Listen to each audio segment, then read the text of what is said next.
Now, there's been a long history of sound recording, as we've touched on in some of the other videos. So, Christian, are there a few examples that you might be able to give us? I guess if we first go back to the recording of music and we think about handwritten notation as a key example in the West, the ability to record the instrument, the pitch, the tempo, the rhythm of a particular musical work, and then distribute that.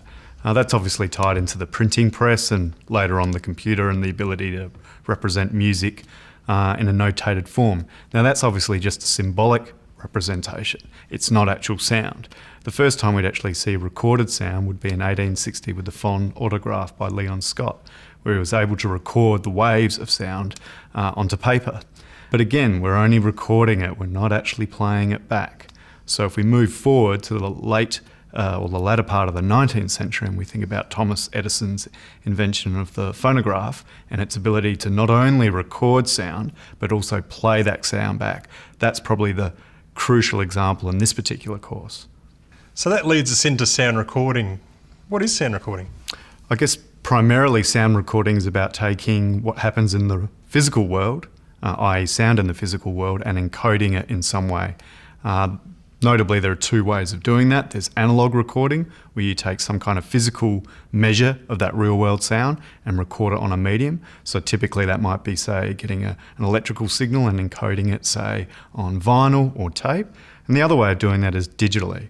So what we do with digital is we take a physical measure of the sound and we encode it in a binary format and store it. And we might store it on, say, a medium, like a CD, remember those, or an audio file, say, on a computer.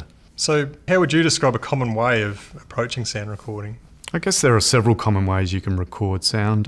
One traditional way is to have a microphone hooked up to a mixing desk and a tape machine. A more modern way, for example, is to use a portable digital audio recorder, such as a mobile phone, or using a laptop with a sound card and a microphone. In this course, that's the way we're going to approach it. If you've got a mobile phone or a portable digital recorder, you can record the sound as a file and upload it to your computer. Alternatively, you can use a microphone connected to a sound card connected to your computer. Yes, I remember when the modern kind of digital sound recorders came out.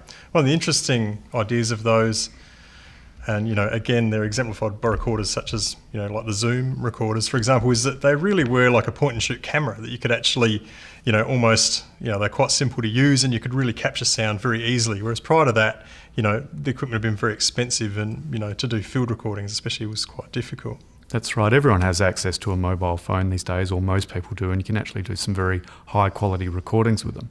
In fact, many mobile phones you can buy an additional microphone to plug into them and use them. When learners are thinking about using some of these devices that they might have available, could you describe some simple sort of general techniques that they might use to use these different devices? One common problem they may encounter is what we call distortion or overload, when the sound is too loud for the recording device and it distorts.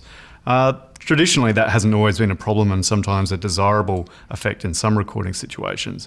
But on a digital recorder, once it distorts, it stays there forever, and for most cases, it's a pretty undesirable sound. So if a sound is too loud, I generally recommend that learners pull the microphone or the recorder away from the sound source, make a bit of distance until it's not clipping. The other thing is to try different angles, different spaces when you're recording a sound, because they'll reveal new colours, new attributes about those sounds.